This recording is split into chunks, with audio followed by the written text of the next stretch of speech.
Bismillahirrahmanirrahim. Assalamualaikum warahmatullahi wabarakatuh.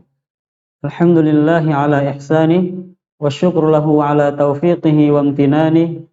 Ashhadu an la ilaha illallah wahdahu la syarikalah ta'ziman li sya'nih wa ashhadu anna Muhammadan abduhu wa rasuluhu ad-da'i ila ridwanih. Allahumma salli wa sallim alaihi wa ala alihi wa ashabihi wa ikhwanih. Bapak Ibu guru sekalian yang saya hormati dan anak-anak siswa-siswi MTS Mardatillah yang saya cintai karena Allah Subhanahu wa taala, tidak ada kata yang pantas kita ucapkan selain rasa syukur kepada Allah Subhanahu wa taala. Karena Allah Subhanahu wa taala telah memberikan kita banyak sekali kenikmatan, ya. Yang paling besar, nikmat yang paling besar yang kita rasakan saat ini adalah nikmat iman dan nikmat Islam. Karena dengan dua nikmat ini, insya Allah kehidupan kita akan menjadi selamat baik di dunia maupun di akhirat. Sholawat beserta salam semoga tercurah limpahkan kepada junjungan kita, kepada suri tauladan kita, yaitu Nabi Muhammad sallallahu alaihi wasallam beserta para keluarganya, sahabatnya, tabi'in dan tabi'ut tabi'in, sehingga mudah-mudahan kita semua mendapatkan syafaat dari Nabi sallallahu alaihi wasallam di hari kiamat kelak. Bapak Ibu guru sekalian dan anak-anak semua yang dicintai oleh Allah Subhanahu wa taala, bulan Ramadan adalah bulan yang mulia. Kita tahu bahwasanya bulan Ramadan adalah bulan yang mulia, yang mana pada bulan Ramadan, ya, semua amal kebaikan itu pahalanya akan dilipat gandakan. Bahkan lebih besar pahalanya ketimbang amalan yang kita lakukan ketika di luar bulan Ramadan. Ya, amalan sunnah yang kita lakukan insya Allah pahalanya seperti amalan yang wajib, dan amalan wajib yang kita lakukan insya Allah pahalanya juga akan berlipat ganda. Dan pada bulan Ramadan juga, ya, di situ diturunkannya Al-Quran. Dan pada bulan Ramadan ada yang namanya malam Lailatul Qadar, kemana Allah menurunkan Al-Quran pada malam tersebut, ya. Dan pada malam Lailatul Qadar ini ada beberapa keistimewaan. Ya, Allah Subhanahu wa taala berfirman dalam surat Al-Qadar ayat 1 sampai 5, A'udzubillahi minasyaitonir rajim. Bismillahirrahmanirrahim. Inna anzalnahu fi lailatul qadr. Wa ma adraka ma lailatul qadr. Lailatul qadri khairum min alfi syahr. Tanazzalul malaikatu warruhu fiha biidzni rabbihim min kulli amr. Salamun hiya hatta matla'il fajr. Dalam ayat yang saya bacakan tadi, setidaknya ada tiga keutamaan yang terjadi pada malam Lailatul Qadar.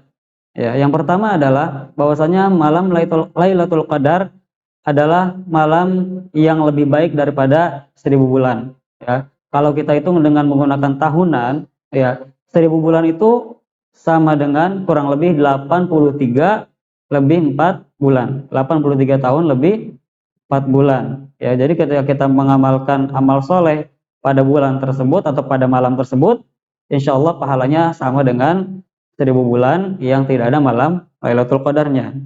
Ya. Nah, jadi amalan soleh apapun yang kita lakukan di malam Lailatul Qadar, nah itu akan dilipat gandakan 1000 bulan, ya. Dan keutamaan yang kedua adalah bahwasanya pada malam itu diturunkannya malaikat. Pada malam itu turunlah malaikat Jibril dengan malaikat-malaikat lain, yang mana tugas dari malaikat ini adalah mengatur urusan pada 1 tahun penuh, ya, mengatur urusan atau takdir yang terjadi pada 1 tahun penuh. Dan keutamaan yang terakhir yang disebutkan oleh Allah dalam Al-Qadar tadi, bahwasanya malam itu adalah salamun hiya hatta matla'il fajar. malam itu adalah menjadi malam keselamatan hingga terbitnya fajar. Artinya ya dalam kitab tafsir Al-Muyassar disebutkan bahwasanya dalam malam itu tidak ada kejahatan apapun yang terjadi pada malam Lailatul Qadar sampai terbitnya fajar. Nah, gitu ya. Jadi amalan soleh apapun yang kita lakukan pada malam Lailatul Qadar insya Allah akan mengandung keutamaan tersebut. Artinya keutamaan 10 atau keutamaan 1000 bulan ya. Keutamaan 1000 bulan. Jadi amalan soleh yang dilakukan insya Allah akan mendapatkan pahala sebanyak 1000 bulan. Oleh karena itu, ya, Nabi Muhammad SAW ya sangat memaksimalkan amalan soleh tersebut ya pada malam 10 hari terakhir. Karena Rasulullah SAW ya sebagaimana yang disifati oleh Aisyah radhiyallahu anha, beliau mengatakan, "Kana Rasulullah sallallahu alaihi wasallam yajtahid fil ashril awakhir ma la yajtahid fi ghairihi." Ya, artinya kurang lebih adalah Nabi SAW, adalah Rasulullah SAW sangat bersungguh-sungguh pada 10 malam terakhir. Ya, suatu hal yang beliau tidak bersungguh-sungguh seperti itu di luar malam tersebut. Hadis ini diriwayatkan oleh Muslim. Maka di sini Rasulullah pun ya sangat bersemangat ya, lebih bersemangat lagi pada malam Lailatul Qadar dalam hal ibadah beliau ya. Oleh karena itu, sudah sepantasnya seorang muslim mencontoh Rasulullah SAW dalam kesungguhan beliau dalam menjalankan ibadah. Nah, sekarang pada malam Lailatul Qadar atau 10 hari terakhir ini, kira-kira amalan apa sajakah yang bisa kita optimalkan pada 10 hari terakhir ini ya. Maka amalan yang pertama yang kita optimalkan adalah qiyamul lail ya. Amalan pertama yang harus kita optimalkan pada 10 hari terakhir adalah qiyamul lail. Karena Rasulullah SAW pernah bersabda, "Man qama lailatal qadri imanan wa ihtisaban, ghufira lahu ma taqaddama min dzambihi." Artinya, barang siapa yang berdiri untuk mengerjakan sholat malam pada Lailatul Qadar ya dengan syarat apa? Karena keimanan dan juga mengharapkan pahala dari Allah Subhanahu wa taala, niscaya akan diampuni untuknya segala dosa yang telah berlalu. Hadis riwayat Imam Bukhari dan Muslim. Perihal amalan ini juga diterangkan oleh Aisyah radhiyallahu anha. Beliau mengatakan, "Kana an-nabiyyu sallallahu alaihi wasallam idza dakhala al-'ashru shadda mi'zarahu wa ahya lailahu wa ayqadha ahlahu."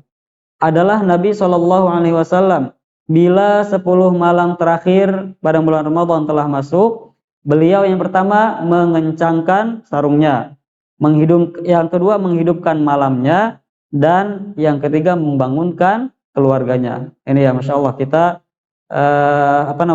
setidaknya kita sebagai umatnya patut mencontoh apa yang beliau contohkan dalam hal segi ibadah ya. Dalam hal beribadah beliau sangat rajin ya, beliau sangat bersemangat apalagi di 10 malam terakhir bulan Ramadan. Nah, ini amalan yang pertama.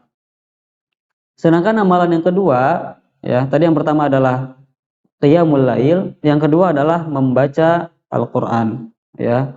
Nah, Bapak Ibu sekalian dan anak-anak sekalian yang dimuliakan oleh Allah Subhanahu wa taala, Al-Qur'anul Karim memiliki kekhususan kuat ya berkaitan dengan bulan Ramadan.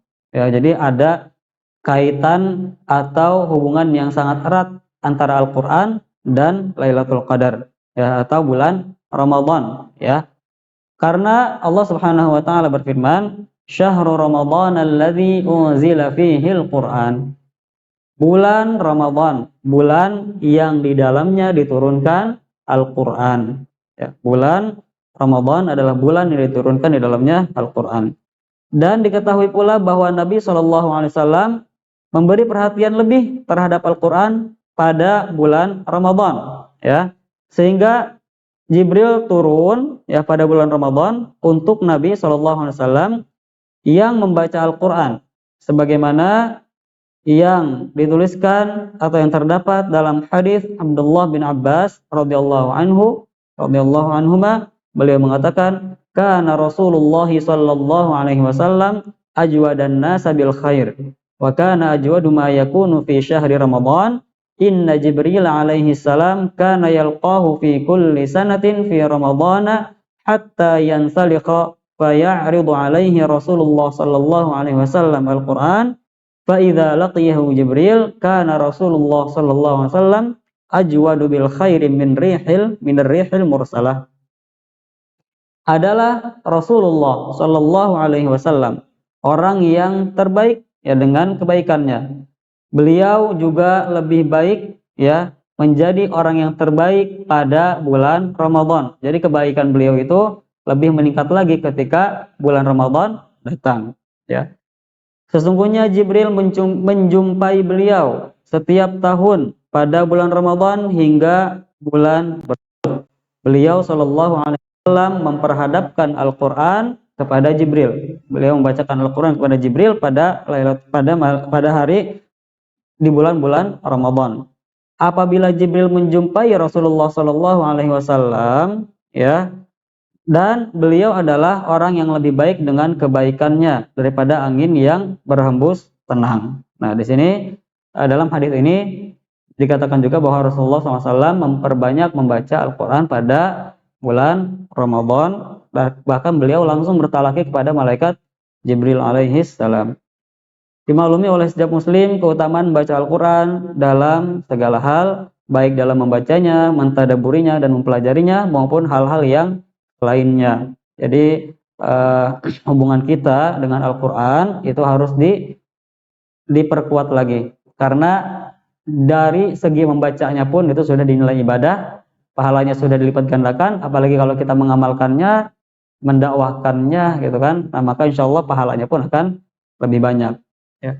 Amalan yang ketiga adalah i'tikaf ya. Apa maksud dari i'tikaf? I'tikaf berarti berdiam di dalam rangka beribadah kepada Allah Subhanahu wa taala. Ya, i'tikaf adalah berdiam diri di masjid. Ya, berdiam diri di masjid dalam rangka beribadah kepada Allah Subhanahu wa taala. Ya, bisa itu qiyamul lail, membaca Al-Qur'an, berzikir kepada Allah Subhanahu wa taala, bersolawat kepada Nabi SAW, dan banyak lagi amal-amal soleh yang bisa dilakukan ketika beriktikaf tersebut.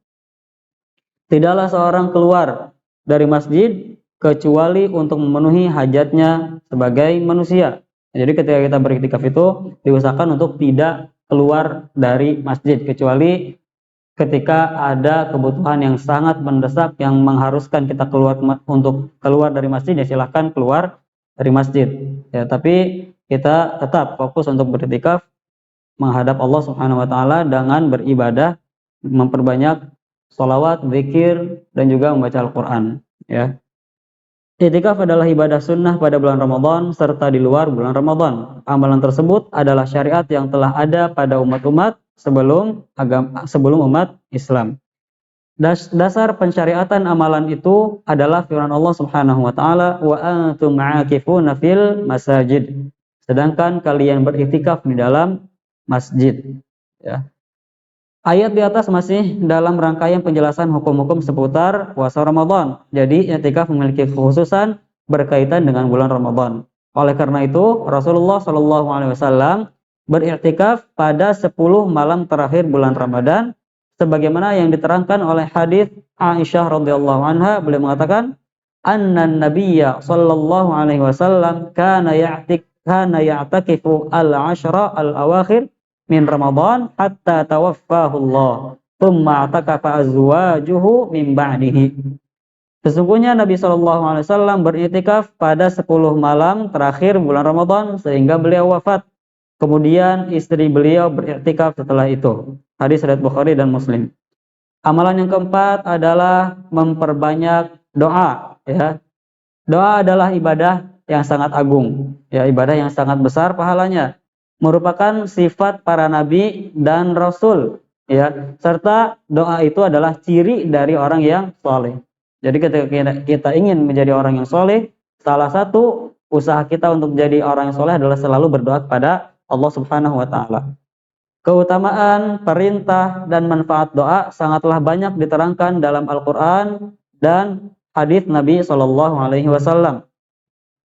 Keberadaan doa pada bulan Ramadan sangatlah kuat. Allah Subhanahu Wa Taala menyebut tentang amalan tersebut di sela-sela pembicaraannya tentang hukum-hukum puasa. Ya, Allah Subhanahu Wa Taala berfirman, wa idza sa'alaka ibadi anni fa inni qarib ujibu da'watad da'i idza da'an falyastajibu li wal yu'minu bi la'allahum yarshudun. Dan apabila hamba-hambaku bertanya kepadamu tentang aku, ya, maka jawablah bahwasanya aku adalah dekat.